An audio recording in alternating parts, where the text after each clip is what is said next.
नमस्कार, मैं CA Ravindra Dawle, agro and food project subsidy and finance consultant.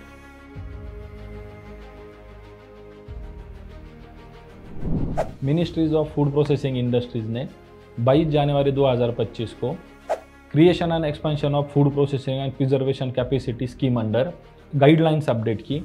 As per this revise guidelines up to 5 crore तक food processing project के लिए subsidy avail कर सकते हैं। हम इस वीडियो में स्कीम के बारे में eligible sectors, eligible components, eligible entities, eligible financial institution, eligible locations और eligible government grants and eligible criteria के बारे में जानकारी देंगे। स्कीम का ऑब्जेक्टिव जो था कि फार्म गेट पे कुछ integrated food processing and preservation capacities के यूनिट खड़े रहने चाहिए, लेकिन हमारे भारत में अराउंड 2 या 3% ही एग्रीकल्चर प्रोड्यूस का प्रोसेसिंग और प्रिजर्वेशन होता है। उसके लिए ministry of food processing of industries ने जो एंटरप्रेन्योर्स फूड प्रोसेसिंग और प्रिजर्वेशन के लिए काम करना चाहती है उनके लिए अप टू 5 करोड़ का सब्सिडी लॉन्च किया है। उस स्कीम्स के under ministry of food processing चाहती है ज़्यादा से ज़्यादा एंटरप्रेन्योर अप्लाई करे और उस स्कीम का लाभ उठाए। Ministry of food processing of industries का ऑब्जेक्टिव यही है कि भारत में मॉडर्न इंफ्रास्ट्रक्चर और integrated food processing and preservation के प्रोजेक्ट्स और फार्मर के साथ बैकवर्ड लिंकेज होने वाले इंटरेस्टेड एप्लीकेंट के प्रोजेक्ट इस्टेब्लिश हो।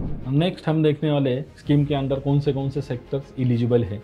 उसमें फर्स्ट जो मेन सेक्टर आता है foods and vegetable processing. Foods और वेजिटेबल प्रोसेसिंग के सारे प्रोसेसिंग और प्रिजर्वेशन के प्रोजेक्ट्स स्कीम में अलाउड है। उसके बाद मिल्क प्रोसेसिंग में जो डेयरी बाय प्रोडक्ट्स है, डेयरी बाय प्रोडक्ट के सारे प्रोजेक्ट्स वो स्कीम में अलाउड कर दिए गए हैं। मीट के लिए, फिश के लिए जो भी प्रोसेसिंग प्रोजेक्ट्स है वो स्कीम में अलाउड कर दिए गए हैं।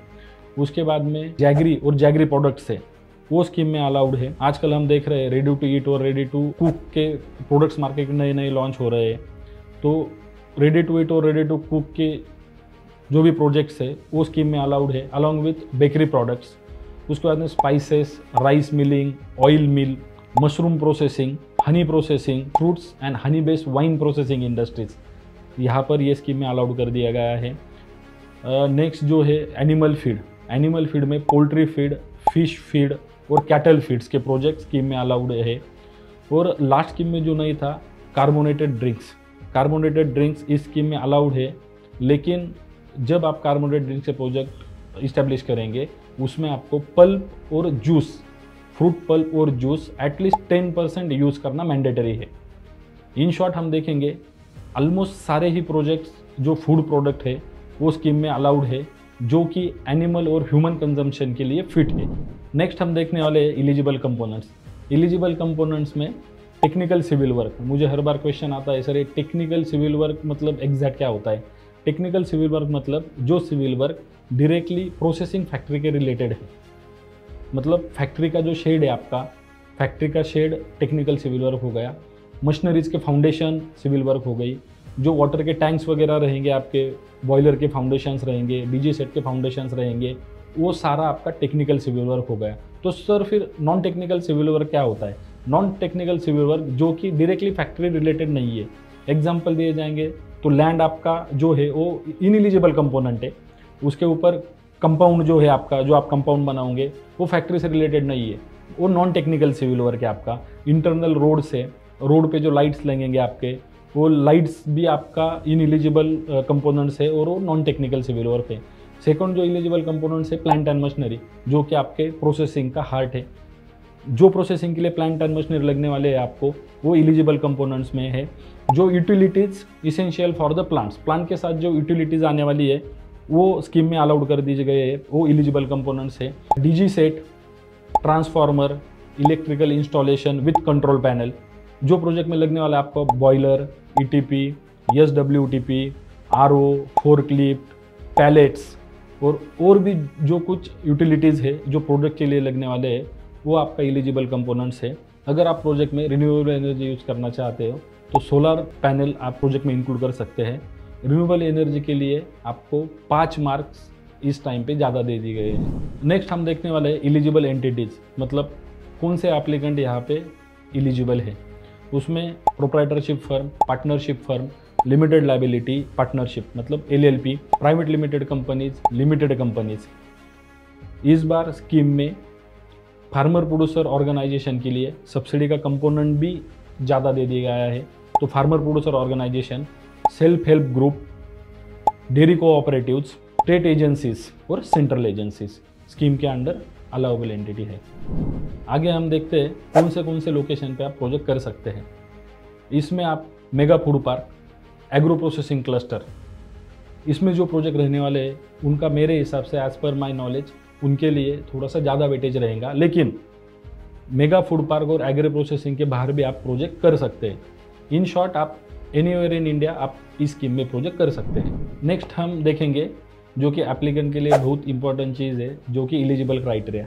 एलिजिबल क्राइटेरिया में जो फर्स्ट क्राइटेरिया है वो नेटवर्थ का। जो भी एप्लीकेंट है उनका नेटवर्थ कैलकुलेशन का गाइडलाइन भी मिनिस्ट्री ने इशू किया है। As per this guideline applicant का नेटवर्थ 1.5 टाइम्स ऑफ ग्रांट चाहिए। मतलब जब मिनिस्ट्री आपका 4 करोड़ का ग्रांट कैलकुलेट करेंगी तो मिनिमम आपका नेटवर्थ 6 करोड़ का होना चाहिए।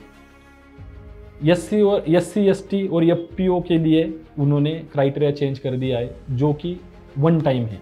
मतलब जितना आपका ग्रांट कैलकुलेट हो जाएगा एटलीस्ट उतना आपका नेटवर्थ चाहिए। सेकंड जो क्राइटेरिया है उनका लास्ट गाइडलाइन में उन्होंने इन प्रिंसिपल टर्म लोन का सैंक्शन लेटर अलाउड किया था, लेकिन इस गाइडलाइन में उन्होंने final term loan sanction letter mandatory किया है। मतलब एप्लीकेशन करने से पहले आपको आपका टर्म लोन फाइनल सैंक्शन करना पड़ेगा। अलॉन्ग विद दैट आपको अप्राइजल नोट, जो कि आपका फाइनल अप्राइजल नोट रहेगा, जो कि bank appraisal note at the time of application आपको अपलोड करना पड़ेगा। जो नेक्स्ट एलिजिबल क्राइटेरिया है वो है प्रोमोटर कॉन्ट्रीब्यूशन और टर्म लोन का परसेंटेज। जब आप मीन्स ऑफ फाइनेंस डिराइव करोगे प्रोजेक्ट का तो एटलीस्ट आपको जनरल कैटेगरी के लिए 20% प्रोमोटर कॉन्ट्रीब्यूशन, और जो लोग टर्म लोन कम लेना चाहते हैं वो एटलीस्ट 20% टर्म लोन लेना मैंडेटरी है, जो कि SC ST और FPO के लिए 10% का क्राइटेरिया है। मतलब SC ST और FPO एप्लीकेंट प्रोमोटर कॉन्ट्रीब्यूशन 10% रख सकते हैं और टर्म लोन भी 10% ले सकते हैं। जो भी नेक्स्ट जो एलिजिबल क्राइटेरिया है वो प्रोजेक्ट कॉस्ट का। जो भी आपका प्रोजेक्ट कॉस्ट रहेगा जनरल कैटेगरी के लिए एटलीस्ट 3 करोड़ का होना जरूरी है। मतलब जो भी एप्लीकेंट है जनरल कैटेगरी के उनके प्रोजेक्ट 3 करोड़ से ज़्यादा ही होने चाहिए। वही SC ST और FPO के कैटेगरी में लिमिट जो है वो 1 करोड़ का है। मतलब SC ST और FPO के एप्लीकेंट उनका प्रोजेक्ट 1 करोड़ से ज़्यादा होना जरूरी है। एलिजिबल क्राइटेरिया में और एक इम्पॉर्टेंट चीज़ है वो है मार्क्स। जिन प्रोजेक्ट को अच्छे मार्क्स मिलते हैं वो प्रोजेक्ट एलिजिबल होने के चांसेस ज़्यादा रहते हैं। तो इस बार उन्होंने जनरल कैटेगरी के लिए 60 मार्क्स मैंडेटरी कर दिए हैं और SC ST और FPO के लिए 45 मार्क मैंडेटरी कर दिए। मतलब जो भी एप्लीकेंट रहेंगे जनरल कैटेगरी के आपको मोर देन 60 मार्क ही ज़रूरी है और SC ST और FPO के लिए मोर देन 45 मार्क जरूरी है। आगे हम देखेंगे स्कीम का सबसे इम्पोर्टेंट पार्ट जो कि subsidy, pattern of assistance. General category के लिए 35% ऑफ एलिजिबल प्रोजेक्ट कॉस्ट। बहुत बार मुझे क्वेश्चन आता है सर ये एलिजिबल कॉस्ट क्या होता है। एलिजिबल कॉस्ट ये होता है कि मिनिस्ट्री ने उनके हिसाब से कॉस्ट नॉर्म्स फाइनल किए हैं, उस कॉस्ट नॉर्म के हिसाब से आपका प्रोजेक्ट का कैलकुलेशन होगा और जो भी प्रोजेक्ट का एलिजिबल कॉस्ट निकलेगा उसके ऊपर 35% सब्सिडी के लिए अपन एलिजिबल हो जाएंगे। मतलब ये होता है कि आपका प्रोजेक्ट अगर 10 करोड़ का रहेगा और गवर्नमेंट के हिसाब से उसका एलिजिबल कॉस्ट 8 करोड़ होगा तो 8 करोड़ के ऊपर 35% के लिए हम एलिजिबल होंगे। वैसे ही SC ST और FPO के लिए 50% ऑफ एलिजिबल कॉस्ट और दोनों के लिए मैक्सिमम जो सब्सिडी का क्लॉज है वो है 5 करोड़। मतलब जनरल कैटेगरी के लिए 35% of eligible project cost, SC ST और FPO के लिए 50% of eligible project cost, maximum 5 crore rupees. मुझे बहुत बार क्वेश्चन आता है सर ये SC ST कैटेगरी के एप्लीकेंट कैसे डिफाइन होते हैं in case of partnership, in case of private limited, in case of limited company. उनके केस में अगर 51% का होल्डिंग SC और ST कास्ट होल्डर के पास रहेगा तो वो एप्लीकेंट SC और ST कैटेगरी के अंडर अलाउड होगा। नेक्स्ट हम देखेंगे जो भी सब्सिडी सैंक्शन हो जाएंगी उसका रिलीजिंग पैटर्न कैसा है। उसका रिलीजिंग पैटर्न है 2 इक्वल इंस्टॉलमेंट। मतलब 50% सब्सिडी फर्स्ट इंस्टॉलमेंट में, 50% सब्सिडी फाइनल इंस्टॉलमेंट में। फर्स्ट 50% डिसबर्समेंट के लिए आपका प्रोजेक्ट का 50% काम होना चाहिए, 50% का टर्म लोन डिसबर्समेंट होना चाहिए और 50% का एक्सपेंडिचर ऑन प्रोजेक्ट होना चाहिए। उस 50% में आपको सिर्फ 10% का एडवांस अलाउड है और जो सेकंड इंस्टॉलमेंट है 50% का, वो जब प्रोजेक्ट कंप्लीट हो जाएगा और ऑपरेशन में आ जाएगा तब आपको फाइनल क्लेम 50% का अलाउड है। इस पूरे वीडियो में ministry of food processing industries में आने वाली creation, expansion of food processing and preservation capacities मतलब CEF-PPC स्कीम के बारे में हमने जानकारी दी। इसमें हमने स्कीम के objectives, eligible sectors, eligible components, eligible locations, eligible entities, eligible criteria और पैटर्न ऑफ असिस्टेंस सब्सिडी की जानकारी देने का प्रयास किया है। जो भी इंटरेस्टेड एप्लीकेंट है, स्टार्टअप्स है, एग्री एंटरप्रेन्योर्स है, जो फूड प्रोसेसिंग और प्रिजर्वेशन में अच्छा बड़ा काम करना चाहते हैं, उनके लिए एक बड़ी अपॉर्चुनिटी है। तो आप ये स्कीम के अंडर अप्लाई करके स्कीम का बेनिफिट ले सकते हैं। धन्यवाद।